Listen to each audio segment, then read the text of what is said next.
4 years old when my 8-year-old sister, Autumn, drowned. Starting from the year I turned 5, on the anniversary of her death, my mother would drag me to the water and hold my head under the freezing surface. "Don't struggle," she would whisper, her voice trembling. "This is exactly how your sister felt when she sank. Only when I was on the verge of death would she cry, pull me out of the water, and hold my shivering body, screaming my sister's name. I saved you. I actually saved you this time." Every year on that day, my mother reenacted this twisted ritual of redemption, and I was her only toy. When I was 6, she got annoyed because my struggling ruined the realism. So she tied my hands and feet with nylon ropes. When I was 9, she decided the bathwater wasn't cold enough. She filled the tub with ice bags, holding my head under for over a minute. When I was 12, to make it even more realistic, she mixed thick, smelly river mud into the water. I choked on it and coughed up blood for 2 weeks. My father never stopped her. He just stood by, watching with cold, indifferent eyes. Today is my 18th birthday, the day I legally became an adult. This time, my mother brought me to the very riverbank where Autumn died. "After today, your sister would have been this age," she murmured. Then, with her own hands, she pushed me into the rushing, turbulent river. As the icy water flooded my lungs, for the first time in my life,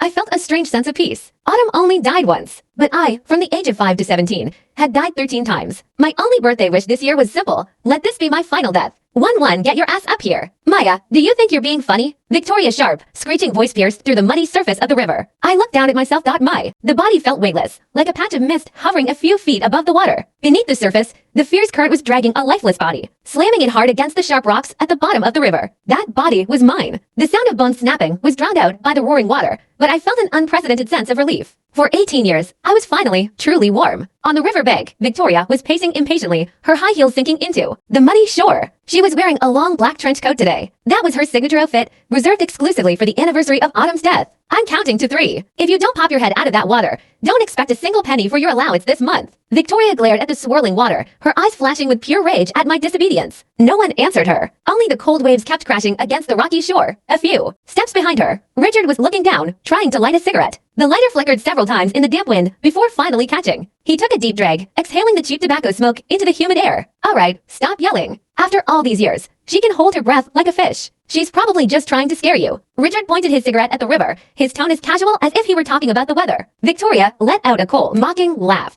"Scare me? She wouldn't dare. Your sister was in this exact river, in water just this deep," she screamed at the empty river. "When Autumn went down, she didn't even have the strength to struggle. But you? I threw you in just a few minutes ago, and now you're playing hide and seek with me?" Hovering in the air, I watched her twisted, hysterical face. Autumn was my older sister. Victoria always got like this. The moment Autumn's name was